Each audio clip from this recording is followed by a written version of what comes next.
بعيد الثورة واللي مر عليه 3 سنين. تعددك الحلم اللي ما حققنا فيه من إيجابيات ما كناش باش نحققوها لولا العزيمة والإرادة لأبناء الوطن. واليوم احنا في 2014 كلنا فرحانين بعيدنا، عيد شبابنا، عيد وطننا، عيد الثورة اللي تحتفل بها تونس في كل المجالات والقطاعات، وتتحضر للحدث هذا اللي كان محور اهتمام الإعلام، وتجندت الأقلام التونسية والعربية والعالمية، وتبعوا استعدادات تونس لحظة بلحظة. نلقاو في جريدة الصباح مقال يحكي على احتفال تونس بعيد الثورة الثالث بعنوان افتتاح مشروع بلاد الورد السياحي في نيسيا الجنوب، والصحافة عبرت على أحلامنا لسنة 2014 وكتبت مقال بخصوص تطلعاتنا في عيد الثورة التونسية، وفي مقال آخر عنونت مقالها بفرحة 2014 والاحتفاء بالثورة في عيدها الثالث، وبالمناسبة هذه افتتاح مدينة تونس الثقافية.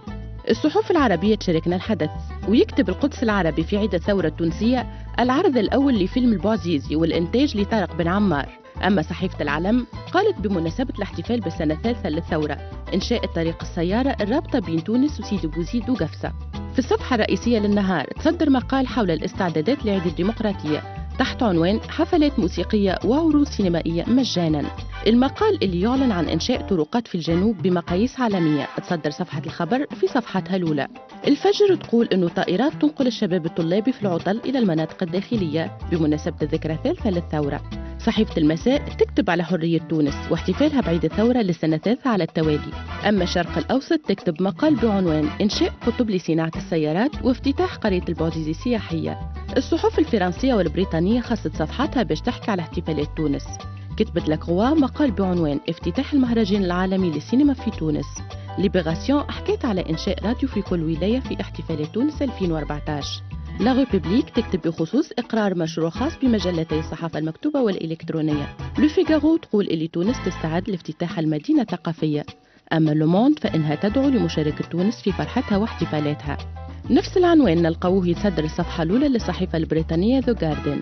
سانداي تايمز تكتب مقال بعنوان تونس تحتفل بعيد ميلاد الديمقراطية الثالث. ذا تلغراف تحرر مقال على احتفالات الديمقراطية وقالت اللي تونس الأولى عربيا في العالم في المجال السياحي. ذا اوبسيرفر تكتب مقال بمناسبة عيد ميلاد الديمقراطية الثالث وقالت اللي مستثمرين أجانب في تونس. ذا فاينانشال تايمز تقول اللي تونس تحتفل بمرور 3 سنوات على الثورة. وسيد وزير الرياضة ايفيدامون الشارع التونسي يحكي على لي كاريوكا ترومبل ديجا تيتر لا بريس على الماتش دوفيرتور ما بين تونس والبرازيل في الكوب دي موند. ولادنا حاضرين ولا سيد الوزير؟ على خاطر وقت اللي نقراو مثلا اللي الذوادي مازال كيف روفز لوفر نتاع الريال ويحب يقعد في الجوفنتوس، يظهر لي كوميم ابارامون البرازيل خايفين المرة هذه. سيلياس نشكرك على الاستضافة هذه وبصفتي كوزير الشباب والرياضة. أنا كنت محلل معاكم ولا زلت محلل بعد مهمتي كوزير، ما مش ممكن باش نسيب قناة كما نسمع، فهمت؟ لكن اللي نجم نقوله لك اللي من عام 2011 نهار 14 جانفي 2011 للوقت هذايا برشا أمور تغيرت وبما فيهم في الرياضة. نهار طلبني السيد الوزير الاول باش ناخذ المنصب هذيا بصراحه تامه ضخت ولا اغمي عليا خاطر عمري ما كنت نتخيل، لكن باش نعاون شبابي وباش نعاون بلادي ما رفضتش، ومهما تكون الظروف قلت النتائج اللي باش تصير والشيء اللي باش يصير ما ينجمش يكون اقل قيمه من اللي صار قبل. وقصدنا باب ربي وجبت ناس اكفاء معايا دي كونسي في الوزاره، فهمت، ودي كونسي ولاد الميدان. سي اكسيلون سيد الوزير، على خاطر ما عادش نسمعوا الكلام نتاع الجامعه والديريكتور تكنيك، واليوم تقولش عليه تبارك الله معجزه صارت والناس الكل تخدم اليد في اليد، كيفاش عملت؟ لا واضحه الافكار اللي كنت نقول فيها سابق في العهد القديم ونتكلم فيها وكانت تقلق برشا ناس، فهمت، قلقتهم. ونعرف ماك تعرفوا وصلنا في الوقت القديم هذاك لي جون اونيت سانسير ما عادش عندهم بلايصهم. صحيح. فهمت، تغيرت المعطيات وفي كل الميادين تغيرت، جبنا الناس هذوما وحاولنا باش نجتهدوا وبافكاري اللي كنت شادد فيها بالاخص في فكره في كره القدم. بمنا اليوم احنا ماشيين لكاس العالم في 2014 غيرنا ومشينا في الافكار. حاجه من الحاجات اللي عملناها الانتخابات نتاع النوادي، انتخابات حره ومستقله، اللي يحب يخدم فريقه ويتفضل ويعرف ما ليه وما عليه. وهذه في الامور هذه الكل انا كلمه كنت نقولها سابقا، لي جرون كلوب سي لي جرون ديريجون.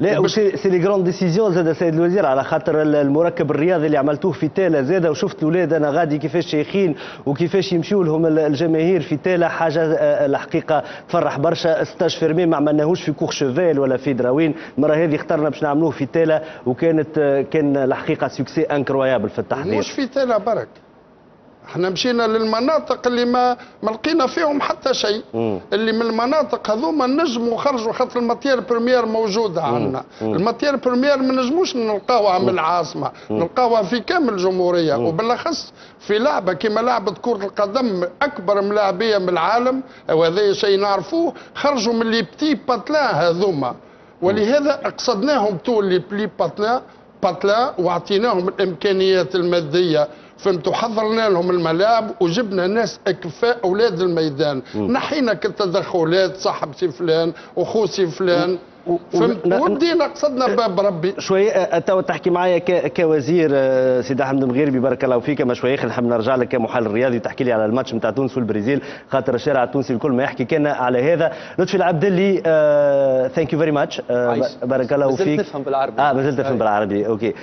لطفي بارك الله فيك، قلت اللي انت راجع من لوس انجلوس عن قريب التورناج نتاعك المنتظر جدا نتاع الفيلم الجديد نتاعك. اما حبيت نرجع الفيلم الاحداث لطفي العبدلي، تقريبا عندك تو عام ونص ولا عامين في هوليوود، نعرفوا هوليوود صعيبه شويه، اما كيفاش بدات الشراره الاولى منين جات لطفي؟ ذولي شارون ستون. انا خاطر برشا يقول لك لطفي كان في هوليوود، سي با فري، قعدت ما بين هوليوود، معناها ما بين هوليوود داري في كاليفورنيا، باب سويقه كاليفورنيا ديما. فهمتك. ديما باب سويق كاليفورنيا، خاطر حومتي غاديك واحد ما يحبش نقعد بعيد ياسر على تونس. الشراره الاولى كيفاش انطلقت هي بعد ما تونس معناها تعرفت عالميا والناس الكل ولاو يسمعوا بها، على خاطر انا قبل كي كنت نسافر مثلا في بلدان كيما امريكا ولا لندرا دون لو طون، كي تقول لهم تونيزيا يسخيلوها اندونيسيا ما يعرفوهاش. بعد بدلت الامور، بعد بدلت الامور، ولات بلادنا تقول انت مثلا ليكزامبل، معناها ولات لو نوفو ريف امريكان، الناس الكل تحب تمشي. بعد موقف الكونغرس نتذكروا تو اعوام التالي وقفوا وصفق هذيك كانت. نتذكر انا البريود الاولى وقت بدات تتفرهد في تونس عام 2012 2013، تلاقي موقفينهم 5000 طلياني حارق لتونس وقفوهم في معناها. نتذكر كيفاش بدات بشوي بشوي تتقلب الفرنسيس اللي شديناهم بلا شوراق هنا، معناها دون لو سونس اللي بدات تبدل الموازين. كلمتني مره انا وارنر بروس، هذه شركه كبيره في امريكا معروفه، تخيل انا اولاد صحابي ديما يفدلكوا هكا بالتليفون، قلت لهم يزيو ما تفدليك شنو، فهمتني، قالوا لي سبيك انجلش، قلت لهم وقتها نتكلم سافا معناها الحمد لله، اما نحب نحكي بلغتي انا، قلت لهم فخور بلغتي التونسيه.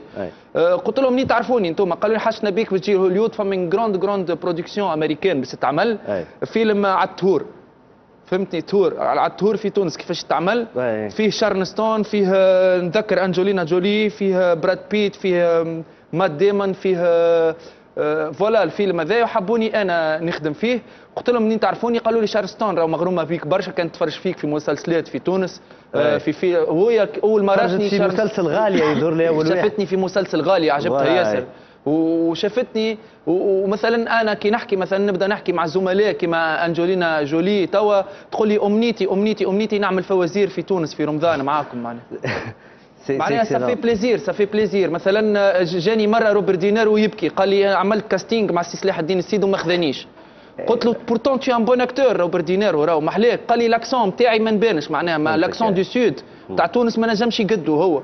قلت له هذيك كانت مشكلتنا قبل نحن في الافلام الامريكان، كان لاكسون تاعنا. قلت له كل مره لينا مره عليكم. على كل لطفي عبدلي مره اخرى بارك الله فيك، قلت لك اللي قبلت الدعوه نتاعنا، نعرف اللي اليوم الامور تبدلت برشا لطفي صحيح اللي والحمد لله ان شاء الله في اكثر شهره واكثر نجاح. شوي خلينا نرجع لك على العركه مع توم كروز، بربي تفسر لي شويه على خاطر العالم كامل يحكي عليها، وفواسي وغيرها من المجلات وفرايتي وغيره. الحكايه خذات يظهر لي شويه هكا ما نحكيش عليها مي كي جبت. لا شويه خير نوضحوا لطفي، شويه خير نوضحوا كمان العركه مع توم كروز.